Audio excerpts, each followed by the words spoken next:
Colour പോകുന്നായിരുന്നു പരാതി. കണ്ടോ, എല്ലാ കളറും ബക്കറ്റിനകത്ത് കിടപ്പുണ്ട് ഷർട്ടിന്റെ. നീ വെറുതെ സംസാരിച്ചിരിക്കാതെ ജോലി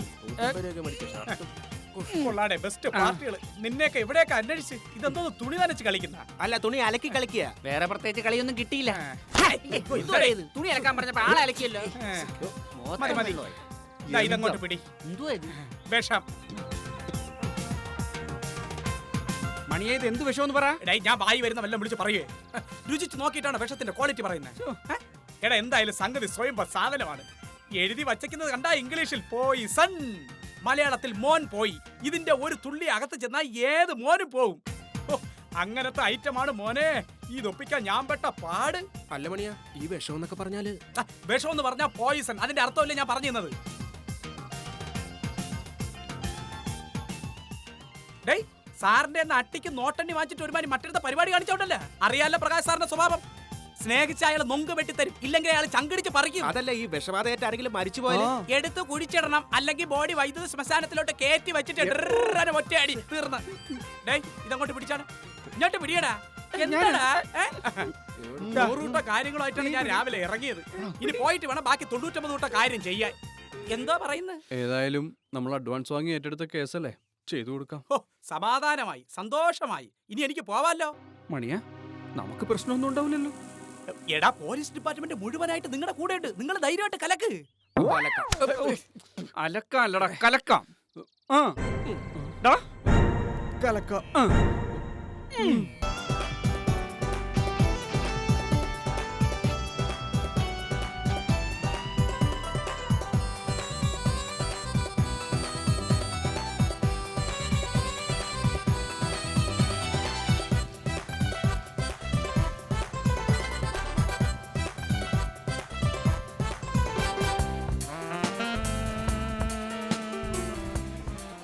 ഈ ഡെക്കറേഷൻസ് ഒക്കെ നിങ്ങൾ ചെയ്താണല്ലേ? അതെ. Very good, very good. കാര്യം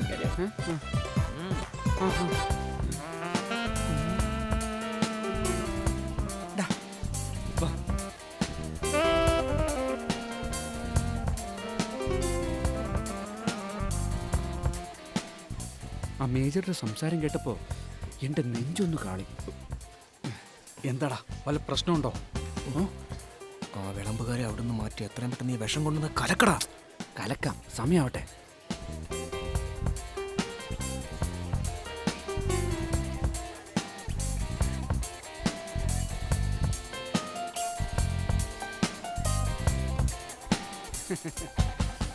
എന്തായാലും ഇവിടുത്തെ കലാപരിപാടികളൊക്കെ തീരാൻ ഒരു മണിക്കൂറുടെയൊക്കെ എടുക്കും. ഒരു കാര്യം ചെയ്യും, നിങ്ങൾക്ക് ഉഷാറാവുള്ള എല്ലാം അവിടെ റെഡിയാക്കി വെച്ചിട്ടുണ്ട്. ചെല്ലു.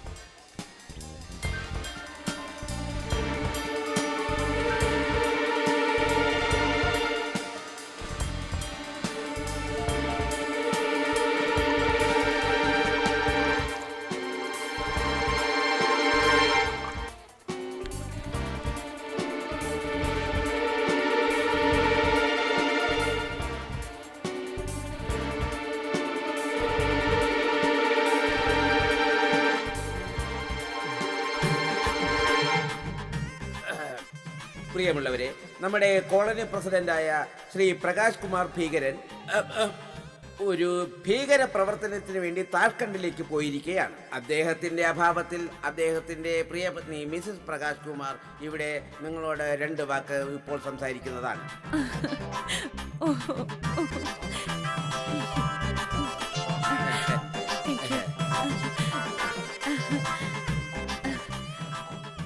ഈ സന്തോഷം നിറഞ്ഞ വേളയിൽ ആഹ്ലാദം കാരണം എനിക്ക് സംസാരിക്കാൻ തന്നെ വാക്കുകൾ കിട്ടുന്നില്ല. പ്രകാശേട്ടൻ ഒരു മ്യൂസിക് ഡയറക്ടർ കൂടിയാണെന്നുള്ള സത്യം നിങ്ങൾക്കേവർക്കും അറിയാവുന്ന ഒരു കാര്യമാണല്ലോ. അദ്ദേഹം ഈ വേദിയിൽ പാടി അവതരിപ്പിക്കാൻ ഒരു പാട്ട് കമ്പോസ് ചെയ്തു വെച്ചിരിക്കുന്ന വിവരം ഈ അവസരത്തിൽ ഞാൻ പറയുകയാണ്. ജാർഖണ്ഡിൽ നിന്ന് വന്നാലുടൻ അദ്ദേഹം അത് ചാക്കോച്ചനെയും അന്നമ്മ ചേർത്തിയെയും പാടി കേൾപ്പിക്കുന്നതായിരിക്കും.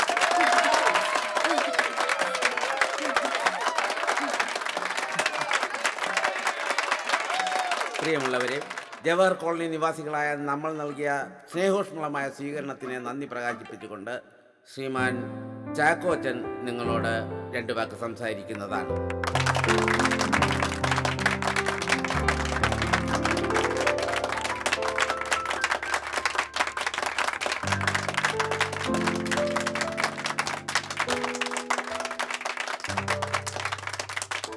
സഹോദരികളെ, സഹോദരന്മാരെ, വൃദ്ധദമ്പതികളായ ഞങ്ങൾക്ക് നിങ്ങൾ നൽകുന്ന ഹൃദയംഗമായ ഈ സ്വീകരണത്തിന് എങ്ങനെയാണ് നന്ദി പറയേണ്ടതെന്ന് എനിക്കറിയില്ല. അമേരിക്കയിലായിരുന്നപ്പോഴും ഞങ്ങൾ രണ്ടുപേരുടെയും മനസ്സ് ഇവിടെ ഈ കോളനിയിലായിരുന്നു. ഒരു വട്ടം കൂടി ഓർമ്മകൾ മേയുന്ന ഇരുവട്ടത്തെത്തുവാൻ മോഹം എന്ന് ഒരു കവി പാടി. അതെ, ആ മോഹം ഇപ്പോൾ സാക്ഷാത്കരിച്ചു. അല്ലേ അന്നമ്മേ?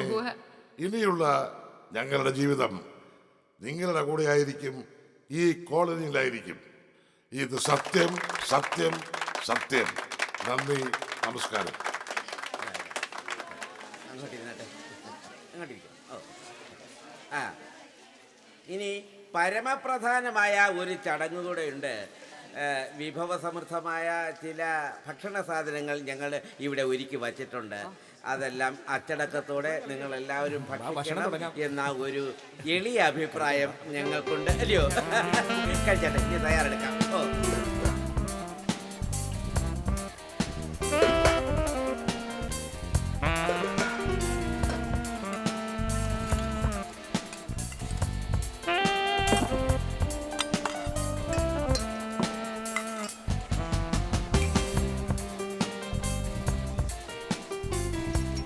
ചാക്കോച്ച, ഇങ്ങോട്ട് വന്ന്.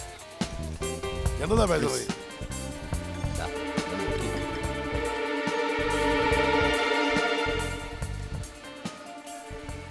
എന്റെ കർത്താവേ, എന്നതാ ഞാൻ ഈ കാണുന്നത്? പേടിക്കണ്ട, വിഷം കടത്തിയ ജ്യൂസ് മാറ്റി പകരം വേറെ ഞാൻ വെച്ചിരുന്നു. 5-6 കൊല്ലം മിലിറ്ററി ഇന്റലിജൻസ് വർക്കേണ്ട ഗുണമാ. പിന്നെ ചാക്കോച്ചിന്റെ ഭാഗ്യവും. അതുകൊണ്ടാണല്ലോ ഇത് എന്റെ കണ്ണിപ്പെട്ടത്. എന്നാലും ഈ പിള്ളേർ എന്നോട് ഈ ചതി. എത്രയും പെട്ടെന്ന് പോലീസിൽ വിവരം അറിയിക്കണം. വേണ്ട വേണ്ട. വേണ്ടേ? ആ മേജറെ, താങ്കളുടെ കൂടെ നിൽക്കുവോ? ഞാൻ ചാക്കോച്ചന്റെ കൂടെയല്ലേ നിൽക്കൂ. എങ്കിൽ തൽക്കാലം നമ്മൾ രണ്ടുപേരുമല്ലാതെ വേറെ ആരും ഇത് അറിയുന്നത്. ഇവിടെ വന്ന് നിൽക്കുന്നു. സോറി കേട്ടോ, ഒന്ന് ഇങ്ങോട്ട് വന്നേ. ഒരു കാര്യം പറയട്ടെ. ആ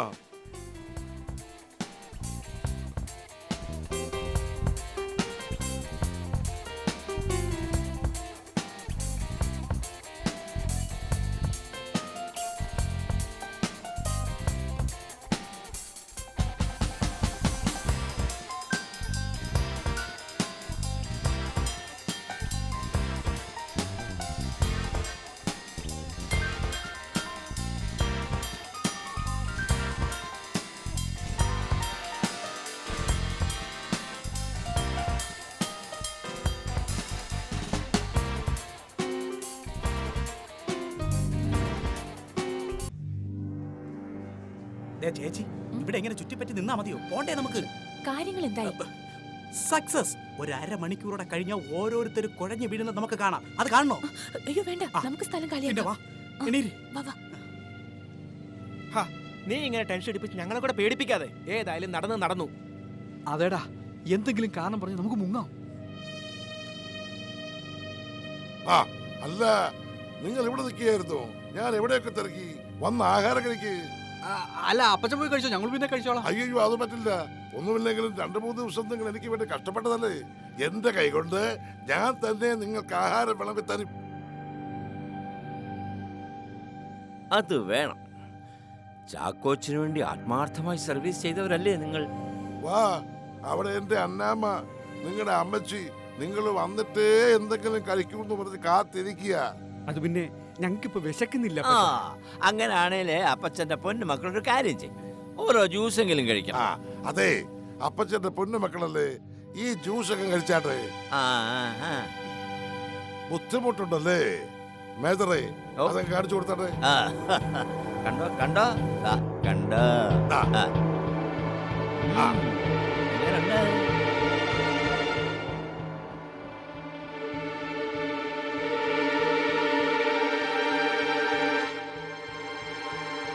നിങ്ങൾ എന്നെ അപ്പച്ചാന്ന് വിളിച്ചത് 100% ആത്മാർത്ഥതയോടാണെന്നാണ് ഞാൻ കരുതിയത്. സ്വന്തം മക്കളെ പോലെ ഞാൻ നിങ്ങളെ സ്നേഹിച്ചതിന് എന്നോട് നിങ്ങൾ ഇത് തന്നെ കാണിക്കണം. സത്യം പറ, ആര് പറഞ്ഞിട്ടാ നിങ്ങൾ ഇതൊക്കെ ചെയ്തത്? ദൈവന്മാരോടൊന്നും ഇങ്ങനൊന്നും ശരിയാവില്ല.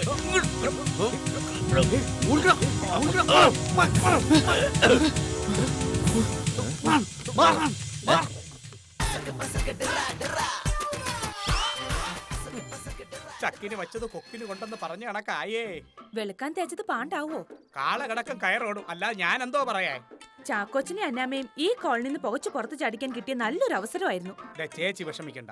ഇന്നല്ലെങ്കിൽ നാളെ, അല്ലെങ്കിൽ മറ്റന്നാ, അല്ലെങ്കിൽ അടുത്ത ആഴ്ച ഒരവസരം ഈ മണിയനെ തന്നുണ്ടല്ലോ, മണിയെ കലക്കി കലക്കി കൈ തരും. നോക്കിയോ?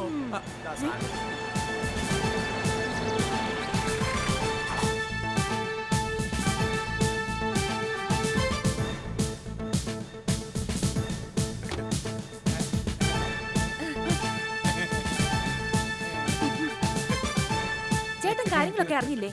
അറിഞ്ഞടി, എല്ലാം അറിഞ്ഞു.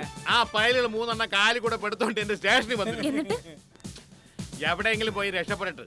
നാശങ്ങള് പോയി ചാവട്ട്. ഇപ്പോഴാണ് ചേച്ചിക്ക് ശ്വാസം നേരെ വീഴുന്നത്. എന്നിട്ടും ഒരു ടെൻഷനും ഇല്ലാതെ സാറ് നിൽക്കുന്നത്. ഞാൻ ടെൻഷൻ എടുക്കുന്നത് എന്തിനേ? എടാ, എന്റെ വാടക കെട്ടിടുന്ന അവന്മാരെ ഈസി ആയിട്ട് പറഞ്ഞേക്കാൻ പറ്റിയില്ലേ? മണിയാ, എന്ത് സാറേ? അവന്മാരെ പെട്ടിയും പ്രമാണമൊക്കെ എടുത്ത് ആ മീൻചന്തിന്റെ പിറകുള്ള ലാജിനകത്ത് കൊണ്ടറി. അയ്യോ ചേട്ടാ, അവളെ പ്യാടി ഇനി മാറിയില്ലേ? അതല്ല, ഈ ഇഷ്യൂ ആയിട്ട് ബന്ധപ്പെട്ട് വല്ല അന്വേഷണവും വന്നാ നമ്മളാണ് ഇതിന് പിന്നെ പ്രവർത്തിച്ചെന്ന് അറിഞ്ഞാലോ? ചേച്ചി ആ പറഞ്ഞാല് വാസ്തവമുണ്ട്. എന്തോന്ന് വാസ്തവടെ? ഇടേ, അഥവാ ഇത് കേസായാലും ഈ കേസ് അന്വേഷിക്കണേ ഞാൻ തന്നെ. എടാ മണ്ട, എന്നെ ഞാൻ തന്നെ അറസ്റ്റ് ചെയ്യൂടാ. നീ എന്നെ കുറിച്ച് എന്തോ അയ്യോ, സാറിന്റെ ഒരു ദീർഘവീക്ഷണം. സാറൊരു ഭയങ്കര തന്നെ, ഭയങ്കരൻ. എടാ, എന്റെ തനി ഗുണം ആരും കണ്ടിട്ടില്ലടാ. ഞാനൊരു ഭയങ്കര വ്യക്തിയാണ്ടാ, ഭയങ്കര വ്യക്തി. സാറേ, ചായ എടുക്ക. എന്തായാലും ആ കൊച്ചുങ്ങൾ ഇങ്ങനെ പെരുമാറുമെന്ന് ഞാൻ സ്വപ്നത്തിൽ പോലും കരുതിയില്ല. സംഭവം മേജറുടെ കണ്ണി പെട്ടതുകൊണ്ടാ കോളനിക്കാർ രക്ഷപ്പെട്ടത്. അത് പിന്നെ പട്ടാളക്കാരുടെ കണ്ണുകൾ റഡാറുകൾ പോലെയാണ്. അതെപ്പോഴും ഇങ്ങനെ ചുറ്റുപാടുകൾ നിരീക്ഷിച്ചു കൊണ്ടേയിരിക്കും. അല്ല, ചാക്കോ സാർ എന്താ ഒന്നും മിണ്ടാതിരിക്കുന്നത്? സത്യത്തിൽ എനിക്ക് ഇപ്പോഴത് വിശ്വസിക്കാൻ കഴിയുന്നില്ല. ആ പ്രകാശ് സാറാണ് ഇതിന്റെ പിന്നിൽ കളിച്ചതെന്ന് എല്ലാവർക്കും അറിയാം. എന്തായാലും നടന്നു. ഇതങ്ങനെ വിട്ടാ പറ്റില്ല. മുഖ്യമന്ത്രിക്കും DGPക്കും പരാതി എഴുതി കൊടുക്കണം. ആ വനിതാ കമ്മീഷന് ഒരു പരാതി കൊടുക്കണം. അതെന്തിന്? അല്ല, അതിപ്പോഴത്തെ ഒരു രീതിയാ. കേസിനും വഴക്കിനൊന്നും പോകണ്ട ബാലപ്പ. വേണം. ഇത് അങ്ങനെ വിട്ടാ പറ്റത്തില്ല. നാളെ തന്നെ ഞങ്ങളുടെ AKCP ഒരു മൗനജാഥ സംഘടിപ്പിക്കുന്നുണ്ട്. ആ മൗനജാഥയിൽ CA പ്രകാശ് കുമാറിനെതിരെ ശക്തമായ മുദ്രാവാക്യങ്ങൾ ഞങ്ങൾ മുഴക്കും. ഹലോ ഹലോ, ഞങ്ങൾ ഒളിത്താവളത്തിലാ. ആ 3 പേരുണ്ട്. ഫോൺ വെക്കടാ. നീ ഒരു കാര്യം ചെയ്യ്, പത്രത്തിൽ കൂടെ വിളിച്ചു പറ, നമ്മൾ എല്ലാരും ഇവിടെ ഉണ്ട് ഒളിത്താവളത്തിൽ. എടാ, നീ എന്താണ് ഈ പെറുപെറുക്കുന്നേ? ഒന്ന് പതുക്കെ പറ. പെരുവീർത്തല്ല, പേടി മാറാൻ അമ്മാവൻ ചൊല്ലുന്ന മന്ത്രം ഉരുവിട്ടതാ. പേടി.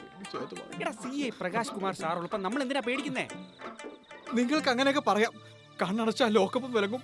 പിന്നെ തുണിയില്ലാതെ പത്രത്തിൽ നിൽക്കുന്ന കളർ ഫോട്ടോയൊക്കെ തെളിഞ്ഞു വരുന്നു. എടേ, പ്രകാശ് സാറ് പറഞ്ഞിട്ടല്ല. പ്രകാശ് സാറ് പറഞ്ഞിട്ടില്ല നമ്മളിതൊക്കെ ചെയ്തത്. നമുക്ക് എന്തെങ്കിലും ആപത്ത് വന്നാൽ രക്ഷിക്കാനുള്ള ബാധ്യത പ്രകാശ് സാറിനുണ്ട്. അല്ലെങ്കിൽ ആദ്യം കുടുങ്ങുന്നത് പ്രകാശ് സാറായിരിക്കും. ഏതായാലും 2 ദിവസം കൂടി കഴിക്കാനുള്ള കാശ് എൻ്റെ കയ്യിലുണ്ട്. നാളെ പ്രകാശ് സാറിനെ ഒന്ന് കാണാം. കോളനിന്ന് ആരെങ്കിലും ആയിരിക്കും. പേടി.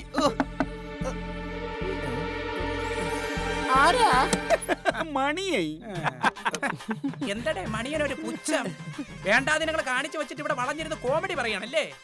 നിന്റെയൊക്കെ സ്ഥാപന ജംഗമ വസ്തുക്കൾ ഞാൻ വെളിയിൽ കൊണ്ട് വെച്ചിട്ടുണ്ട് കേട്ടാ. മണിയാ, എങ്ങനെയുണ്ട് കോളനിയിലെ സ്ഥിതിവിശേഷങ്ങൾ? നിങ്ങളെ സമാധാനപ്പെടുത്താൻ വേണ്ടി പറയുകയാണെന്ന് കരുതരുത്. സീരിയസ് ആണ് സംഭവം. മണിയാ, എടാ, നിന്നെ കണ്ടു കഴിഞ്ഞാൽ ആൾക്കാർ പെട്രോൾ ഒഴിച്ച് കത്തിക്കും. കോളനി കംപ്ലീറ്റ് വയലന്റ് ആയിട്ട് നിൽക്കുകയാണ്, അറിയോ? പ്രകാശ് സാർ പറഞ്ഞിട്ടല്ലടാ ഞങ്ങൾ ഈ പോക്കത്തങ്ങളൊക്കെ ചെയ്തത്. ഇത് സാറ് കേക്കട്ടെ കേട്ടാ. എടാ, ഇതിപ്പോ സാറിന് വെളിയിറങ്ങി നടക്കാൻ പറ്റാത്ത അവസ്ഥയായി, അറിയോ? അത് ശരി, അപ്പൊ കാര്യങ്ങളൊക്കെ അങ്ങനെയാ? എങ്ങനെ ആയാന്ന്? ഏതായാലും പ്രകാശ് സാറിന് ഇതിനെ കുറിച്ച് യാതൊരു ബന്ധവും ഇല്ല. സത്യം പറഞ്ഞ നീയൊക്കെ വിഷം ചേർത്തെന്ന് അറിഞ്ഞപ്പോ അമ്മച്ചിയാണ് ഞാൻ പൊട്ടിക്കരഞ്ഞുപോയി. ദുഷ്ടത്തരമല്ലടാ നീയൊക്കെ കാണിച്ചത്. കണ്ട, ഞാൻ പറഞ്ഞില്ലേ ഇത് പ്രശ്നമാവൂന്ന്. പ്രശ്നമായി. കോളനിക്കാര് IGക്ക് മുഖ്യമന്ത്രിക്ക് വരെ പരാതി കൊടുത്തൊക്കെയാണ്. വരട്ടെ, IGയോ മുഖ്യമന്ത്രിയോ ആരാന്ന് വെച്ചാ വരട്ടെ. നമ്മളെ കൊണ്ട് ഇത് ആരാ ചെയ്യിച്ചെന്ന് നല്ല മണിയായിട്ട് പറഞ്ഞു കൊടുക്കും. മണിയാ, പാവം പൈലികള്. ഇങ്ങോട്ട് നോക്ക്. നീയൊക്കെ വിഷം കലർത്തുന്നതിന്റെ തെളിവ് അവർ മൊബൈൽ ഫോണിലെ ക്യാമറയിൽ ഒപ്പിയെടുത്തത് നീയൊക്കെ കണ്ടതാണല്ല. എടാ, തെളിവുകളുണ്ട് വ്യക്തമായിട്ട്. പിന്നെ സ്നേഹം കൊണ്ട് പറയുകയാണ്, നാളെ നേരം വെളുക്കുമ്പോ കള്ളവണ്ടി കയറി വല്ല ബോംബെയിലോ താനയിലോ കൽക്കട്ടയിലോ വണ്ടിപ്പെരിയാറോ എവിടേക്കെങ്കിലും അങ്ങ് പോണം. ഇല്ലെങ്കിൽ ഈ കോളനിയിലെ ഓരോരുത്തന്മാരും വന്ന് നിന്റെയൊക്കെ ഉച്ചയിൽ പെട്രോൾ ഒഴിച്ചിട്ട് ഒരു തീപ്പെട്ടി അടിച്ചങ്ങ് വെക്കും. എല്ലാം തീരും. അപ്പൊ പറഞ്ഞത് ഓർമ്മയുണ്ടല്ലോ, ഞാൻ എന്നാ ഇറങ്ങുന്നു. രാത്രി യാത്രയില്ലേ? നമുക്ക് പ്രകാശ് സാർ ഒന്ന് കണ്ടാലോ? നീ വരണ്ട, നീ ഇവിടെ ഇരി. ഏതായാലും ഇന്ന് പ്രകാശ് സാറിനെ കണ്ടിട്ട് തന്നെ വേറെ കാര്യം.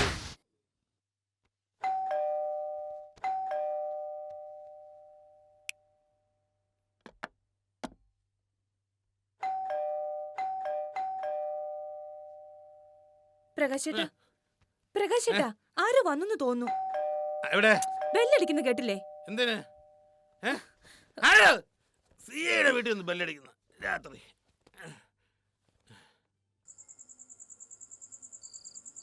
സാറേ, ഞങ്ങളാ.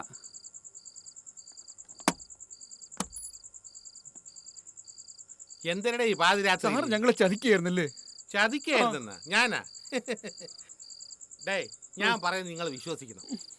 ഇടേ, കോളനിക്കാർ പരാതി കൊടുത്തിരിക്കുന്നത് മേലുദ്യോഗസ്ഥന്മാർക്കാണ്. അന്വേഷണം വല്ലതും വന്നാലുണ്ടല്ല, എല്ലാവരും അകത്തായി പോകും. അതുകൊണ്ടാണ് ഞാൻ പറയണത് നീയൊക്കെ കുറച്ച് ദിവസം കൂടെ ഒന്ന് മാറി താമസിക്കാൻ. അതിനുള്ള എല്ലാ ഏർപ്പാടുകളും ഞാൻ ചെയ്തിട്ടുണ്ട്. ചിലവുകളും ഞാൻ വഹിക്കും. അപ്പൊ സാർ ഞങ്ങള് ഡേ, നിങ്ങളൊക്കെ പോയി സുഖമായിട്ടൊന്ന് ഉറങ്ങടേ. ഞാൻ ഇരിക്കില്ലേ, ധൈര്യമായിട്ട് പോ. പോയി കിടന്ന് ഉറങ്ങിയും പോയി. എന്താവും? രാത്രി മെനക്കെടുത്ത ഓരോന്ന് കയറി വരും ശല്യങ്ങൾ. കിടന്ന് ഉറങ്ങാടി വാ.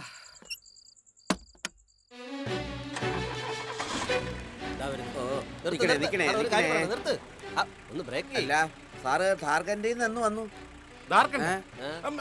ഞാൻ ഇന്നലെ 1:30 മണിക്ക് വന്നു. 1:30? അല്ല 1:30 അല്ല, ഒരു 2-2:30 ആണ്. 2 ദിവസം ഞങ്ങൾ സ്ഥലത്തില്ല. സംസ്ഥാന മീറ്റിംഗ് ഉണ്ടായിരുന്നു തലസ്ഥാനത്ത് വെച്ച്. കോളനിയിലെ പുതിയ വിശേഷങ്ങളൊക്കെ സാർ അറിഞ്ഞു കാണുമല്ലോ. അറിഞ്ഞു. അവന്മാർ വാടക പോലും തരാതെയാണ് മുങ്ങിയിരിക്കുന്നത്. അവന്മാരെ ഞാൻ പൊക്കുവോ അതോ മുക്കുവോ? അതെന്താണ് സംസാരത്തിലൊരു മൊന? അല്ല, ഈ തീക്കട്ടയില് ഉറുമ്പായിരിക്കുവോ സാറേ? പറയാൻ പറ്റത്തില്ല. ചിലപ്പോ ഇനിയിപ്പുള്ള തീക്കട്ടയാണെങ്കിൽ ഉറുമ്പരിച്ചെന്നിരിക്കും. പോവാൻ വരട്ടെ. ചോദിക്കുന്നത് സർക്കിൾ ഇൻസ്പെക്ടറോടല്ല, ഈ കോളനി പ്രസിഡന്റിനോടാണ്. ആ ഭക്ഷ്യവിഷബാധയ്ക്ക് പിന്നെ പ്രകാശേട്ടാ, ആ ഇപ്പൊ കൊടുക്കാം. IG സാറാ. ആരാ? IG സാറോ?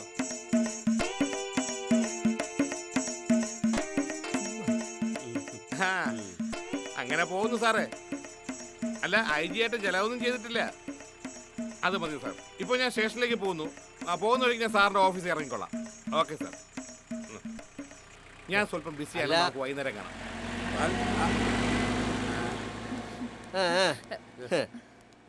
ഇത് മനഃപൂർവ്വം ഒഴിവാക്കിയതാണ്. നമ്മൾ എന്തെങ്കിലും ഒരു അത്യാവശ്യം പറയുമ്പോ ഫോൺ വരും.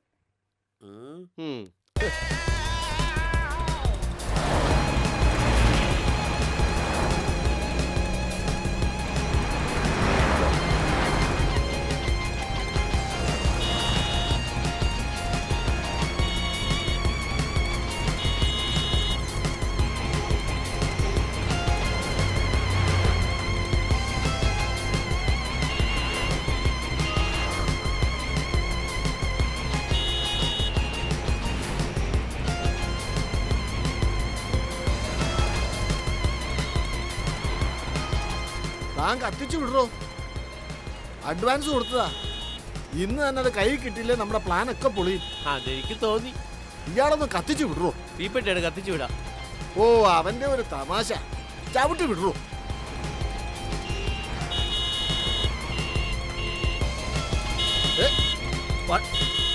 വണ്ടി നിർത്ത്.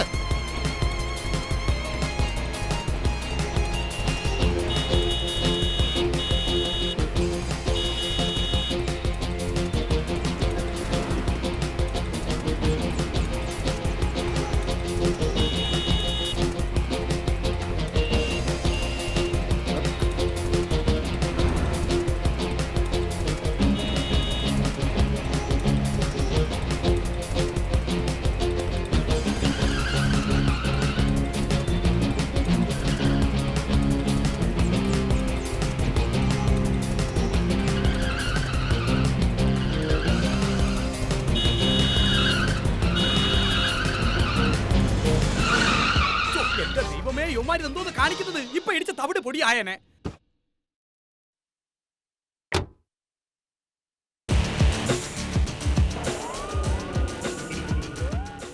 ഉച്ചത്തേക്കുള്ള മരുന്ന് റെഡിയല്ലേ? എപ്പോഴേ റെഡി. എത്ര എണ്ണം ഉണ്ട്? 56 എണ്ണം. നല്ല പൊളപ്പം സാധനം. ഈശ്വരാ, മയക്കുമരുന്നിന്റെ ഇടപാടാണ്. പ്രകാശ് സാറിനെ വിളിച്ച് വിവരം പറയാം. മയക്കുമരുന്ന് സംഘത്തെ അറസ്റ്റ് ചെയ്താൽ സാറിന് ഒരു പ്രമോഷൻ ഉറപ്പ്. അയ്യോ, മയക്കുമരുന്ന് സൂപ്പർ ഹിറ്റാക്കണം. ഈ CK സുന്ദരേശൻ തൊട്ടിട്ടുള്ള ഏതെങ്കിലും ഒരു സീരിയല് പാളിപ്പോയിട്ടുണ്ടാ? ഇല്ല. അതുകൊണ്ട് തന്നെ ഈ മയക്കുമരുന്ന് എന്ന് പറയുന്ന സീരിയല് സൂപ്പർ ഹിറ്റ് ആവും. അതൊക്കെ പോട്ടെ. CKയുടെ കാറിനെ ഫോളോ ചെയ്ത് വന്നത് ഈ പ്രൊഡ്യൂസർ രത്നാകരനാണെന്ന് മനസ്സിലായില്ലേ? പിന്നല്ലാതെ ഒറ്റപ്പാലത്ത് നിന്ന് വണ്ടി തിരിച്ചപ്പോ തന്നെ എനിക്ക് കാര്യങ്ങൾ പിടികിട്ടി. ഞാൻ ഉടനെ എന്നെ വണ്ടിക്കകത്തിരുന്ന ഒരു ഒറ്റ എഴുത്താണ്. അമ്മണ തിരുവനന്തപുരത്ത് എത്തിയപ്പോ 56 എപ്പിസോഡ് ഫിനിഷ്. അവിഹിത ഗർഭവും കൊച്ചിനെ തട്ടിക്കൊണ്ടുപോലും ഒക്കെ ഉണ്ടല്ലോ. പിന്നല്ലാതെ ഇത് പുതിയതരം പ്രമേയമാണ്. ഇതൊരാരും കൈതൊട്ടിട്ടില്ല. അമ്മണ പൊളപ്പ സാധനം. കഥയൊന്ന് ചുരുക്കി പറയാവോ? പിന്നെന്ത്? അതായത് നമ്മളെ കഥ തുടങ്ങണത് ഈ കഥയിലെ കഥാനായകന് വഴിയിൽ വെച്ച് ഒരു പിള്ളെ കിട്ടേണ്. പിള്ള എന്ന് പറഞ്ഞാ കുഞ്ഞു. അങ്ങനെ ആ പിള്ളേൻ തൂക്കിയെടുത്തോണ്ട് നേരെ വീട്ടിലോട്ട് ചെല്ലുമ്പോ ഭാര്യ തുറപ്പ എടുത്തോണ്ട് നിൽക്കുക. തുറപ്പെന്ന് പറഞ്ഞാ ചൂല്. ഞാൻ എന്റെ ഭാഷയിലെ പറയൂ, മനസ്സിലായില്ലേ? അങ്ങനെ തുറപ്പ എടുത്തോണ്ട് നായകനെ അടിക്കാൻ വരുന്നു. അവിടെ പൊരിഞ്ഞ വഴക്ക്. അവിടെ ഒരു എപ്പിസോഡ് എന്ത്. ഹലോ, CI പ്രകാശ് സാറുണ്ടോ? ആ, ഇത് വീട്ടിൽ നിന്നാണ് സാറേ. ഞാനാണ് മണിയായി. എന്തടേ മണിയാ? മയക്കുമരുന്നിന്റെ ഇടപാടോ? എവിടെ എവിടെ? ഉറക്കെ പറയടാ. പുരുഷടി മുക്കിനടുത്തുള്ള ബൈപ്പാസ് വെച്ചോ? ഞാൻ ഇപ്പൊ വരാം. ശിവശങ്കര, വണ്ടിയുടെ ബൈപ്പാസ് വരെ പോണം.